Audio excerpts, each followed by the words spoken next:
Hello you guys, welcome back to Channel Clay. I hope you're doing well wherever you are in this crazy world. And I can say, speaking honestly, I like making the Blake Lively videos and the updates because this is a woman with whom made all of this happen to herself. She has literally no one to blame but herself. It didn't have to go here.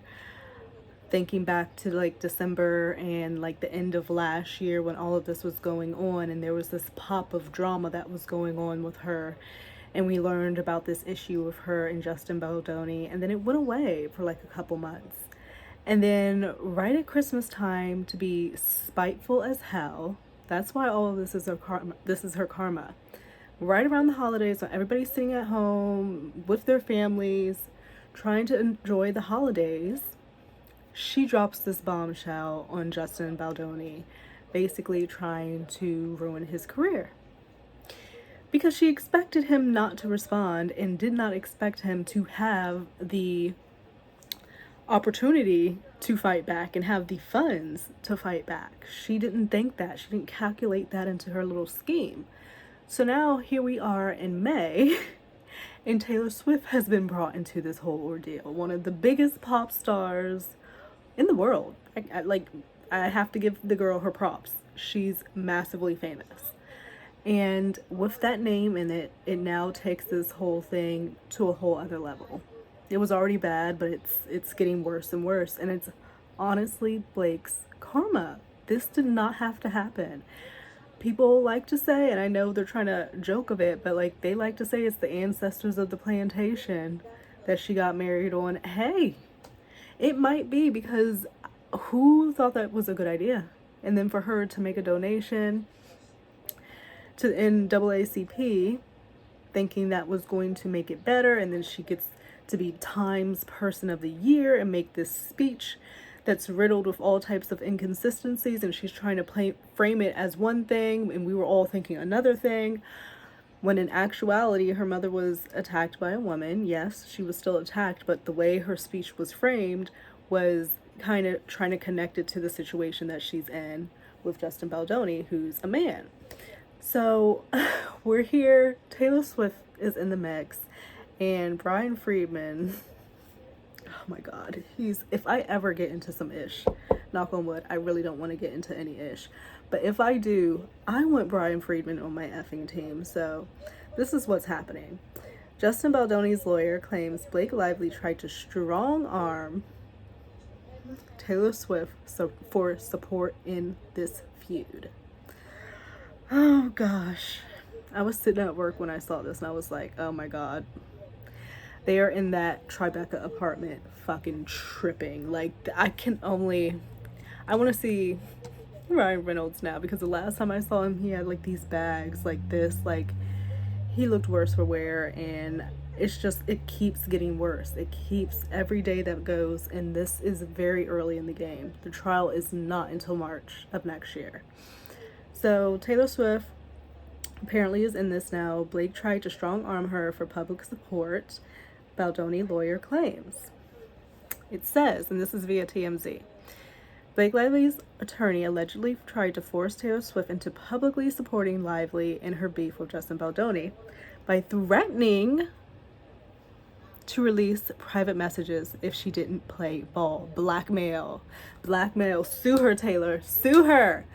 How are you going to come at your friend and try to, and let me say allegedly, but how are you going to try to come at your bestie who helped you out with this movie, although now, sorry about that, got a call, but now they're trying to say she wasn't involved in this movie at all, yet there's all these clips where she's sitting here, Blake Lively, talking about how her bestie Taylor helped her with this, helped her with that, oh, she was there when this happened, like running her fucking mouth, and now you're gonna try to erase that? No, don't gaslight us, don't gaslight us.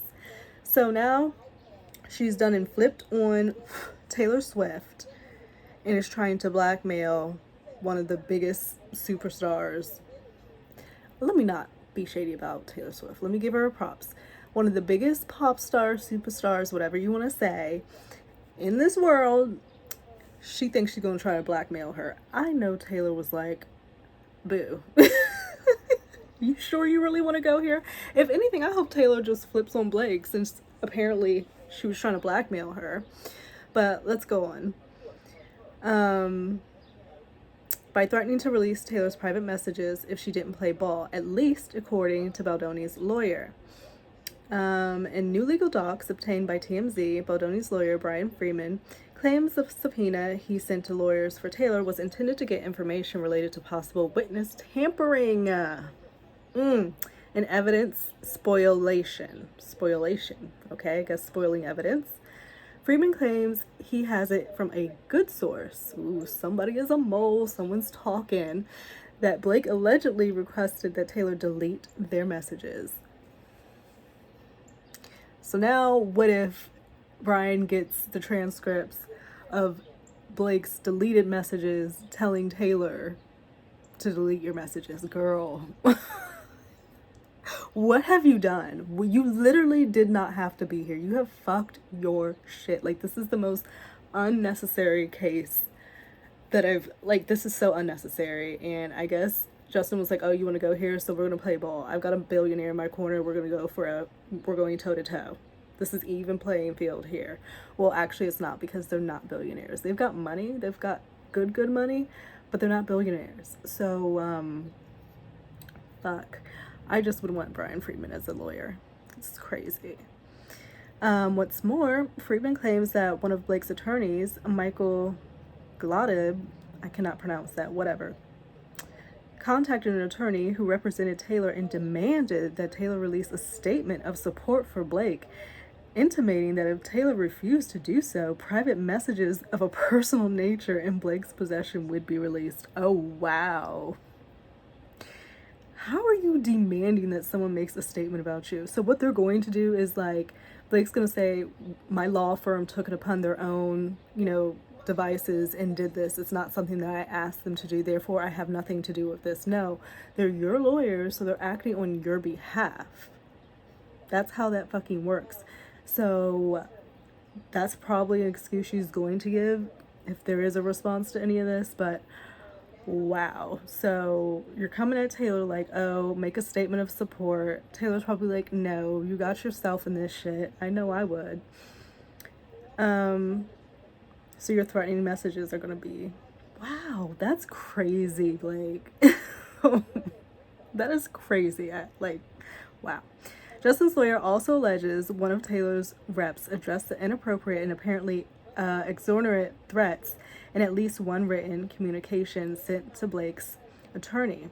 Freeman says these alleged communications that he's trying to get his hands on via the subpoena, and he says it would be evidence of an attempt to intimidate and coerce a precipitant's witness in its litigation.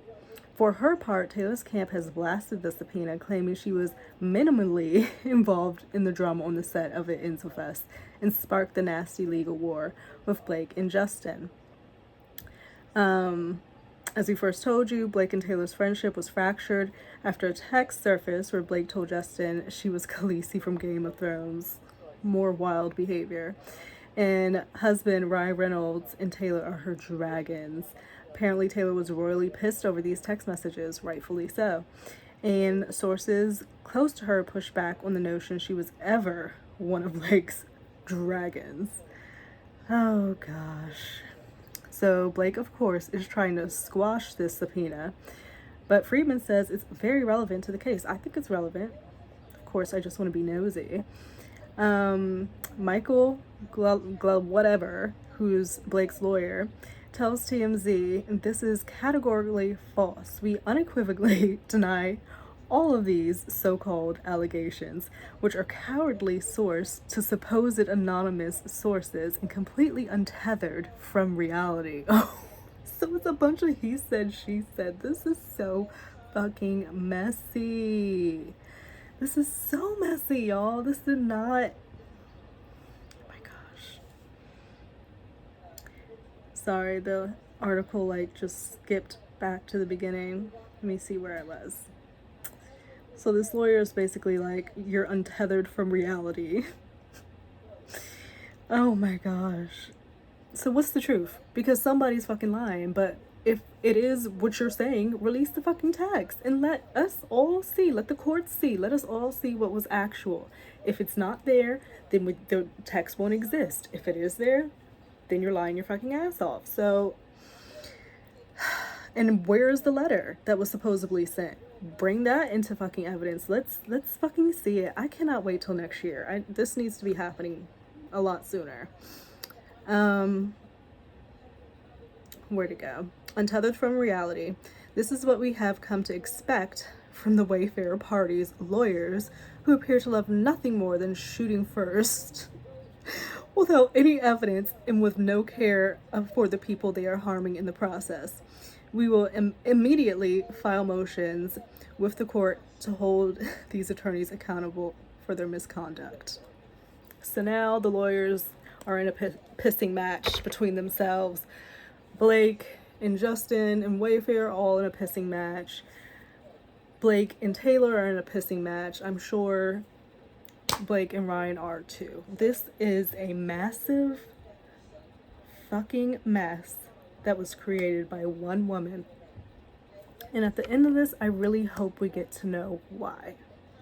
Because that's why I'm interested. What caused this? It's a lot more interesting to me that it's this whole love affair. I have that theory, but there's also the theory of her wanting to get rights to the sequel and wanting to be, you know, this special producer credit, whatever. But I really hope at the end of this we get to know the why, because this is crazy. And I just can't believe these people are wasting their money on this. To be all up in these courts and filing motions and doing all this and that for something that didn't even have to happen to begin with. But rich people problems. Anyway, I hope that you guys have a great rest of your day. And of course, if there is any updates on this, I will be letting you know. And until then, I'll see you in another video.